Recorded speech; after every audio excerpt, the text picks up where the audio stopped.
It was 2 a.m., and the world outside my Oregon suburb was cloaked in darkness. I was dead asleep when a blood-curdling screech tore through the silence, like something straight out of a horror flick. My custom-built driveway gave me pride, and joy was wailing. Heart pounding, I shot upright, certain someone was breaking in. I'm a cybersecurity guy by day, a tinkerer by night. And this gate? It's a fortress. Biometric locks, encrypted firmware, the works. It doesn't just open saw without my say-so, especially not in the dead of night. I grabbed my phone, hands shaking, and pulled up the security app. There was swinging wide open like it was in VYTing the whole neighborhood in. No one on the cameras. The logs? Wipe clean, not glitched, not offline, saw wipe saw. Then I saw it, flapping in the breeze, zip-tied to the gate. A note. For community access, contact Willow Creek, HOA. That's when I knew she saw was behind it. My name's Nathan Carter.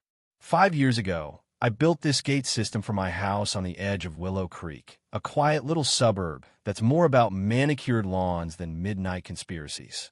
My setup's got layered encryption, local data logging, and a sneaky failsafe I call the shadow trap code that silently tracks unauthorized access while pretending everything's fine. I built it for fun, never thinking I needed to fend off a power-hungry HOA queen named Deborah Vance. Oh, Deborah? She's the type who'd reorganize your fridge if you left her alone in your kitchen. She just moved into the biggest McMansion on the block, declared herself a czar of neighborhood harmony, and decided my private gate was her personal vendetta. Here's the thing. My property isn't even in the HOA. My house, along with a few others, sits just outside their jurisdiction, grandfathered in before Willow Creek got all fancy with its rules and regulations. But Deborah didn't care. She had this grand VY shown of turning my driveway into a public pathway to the park behind my place. Never mind that it had let strangers stroll 10 feet from my bedroom window. To her, my gate was a middle finger to her perfect suburbia. So, she didn't just mess with it, hacksaw it.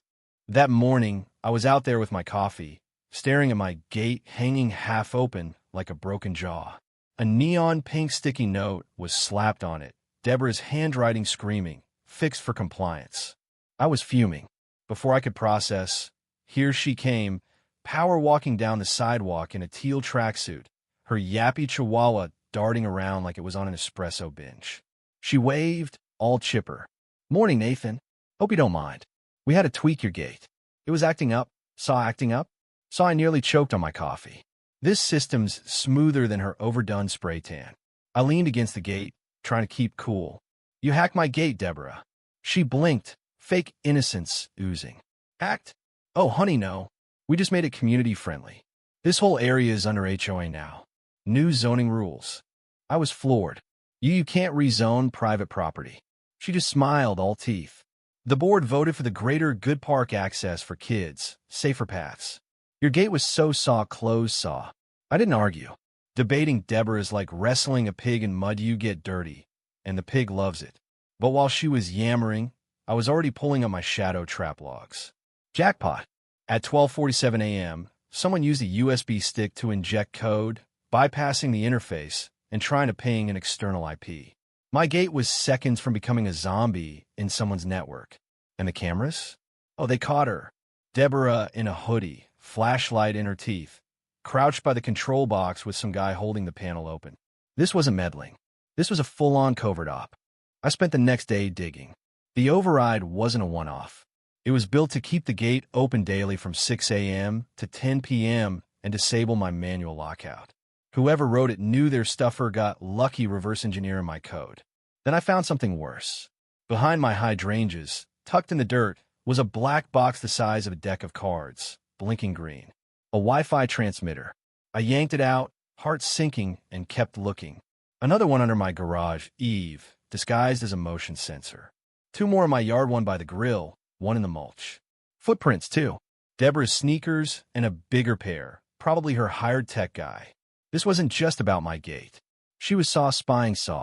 I swept the neighborhood with an RF scanner and found 3 more to VYCES on non-HOA properties. One was at Mrs. Thompson's, an 82-year-old widow who had no idea a transmitter was hiding in a rose bed. I showed her the box, explained what it did, and her face went from confused to furious. "That woman's been in my business for months," she muttered, fining me for my petunias being too colorful. I gave her my number, told her to report it. Then I dug into Willow Creek's HOA records. Buried in their community safety plan was Deborah's pet project, temporary safety nodes on border properties for neighborhood protection. No resident consent, no notifications, just Deborah's signature and a vague promise of child safety. My blood boiled. She'd turned our homes into her personal surveillance grid. I could have gone to the cops, but I wanted Deborah to unravel her own web. So I bided my time until the HOA's monthly coffee clash, where she holds court like she's the queen of suburbia. I showed up in jeans and a hoodie, carrying a binder stuffed with inequality. Deborah was chatting up the crowd, all pastel cardigans and fake laughs. But when she saw me, her smile twitched. "Nathan, so glad you're here," she chirped. I nodded. "Got something for the board." Before she could pivot, I was at a table, spreading out photos of her transmitters, screenshots of her USB code, and VY sound stills of her breaking into my gate. The crowd leaned in. Mr. Rivera, a retired electrician, pointed at the control box photo. "That's your gate, right?" "Yep," I said. "And that's Deborah plugging in a USB without my okay." Deborah's face went crimson. "It's for SAW safety, SAW," she snapped. "The park needs access." I cut in. "My gate's private, Deborah. I built it. You don't get to rewrite my code." The room buzzed. Someone muttered, "Is that legal?" Another said, "She put one of those in my yard, too." Deborah tried to spin it some nonsense about misunderstood boundaries, but the EVY was ironclad. I didn't yell, didn't gloat, just let the truth do the heavy lifting. As I walked out, I heard the whispers turn to outrage. Deborah's empire was crumbling. But I wasn't done. I rewrote my gate's firmware with a little Saprizia lockdown protocol that'd make her next attempt a digital dead end. Deborah thought she could outsmart me, but she picked the wrong guy to mess with. Her reign's on shaky ground now, and I've got a feeling this isn't over. So what do you think? Was I too harsh, or did Deborah get what she deserved? Should I have gone straight to the cops, or let the neighborhood handle her? And how far would SAW go to protect your privacy from someone like her? Drop your thoughts below, hit that like button if you're Team Nathan, and subscribe for more stories where entitled folks get their comeuppance. Thank you for taking the time to listen to today's story on Store of Good Stories.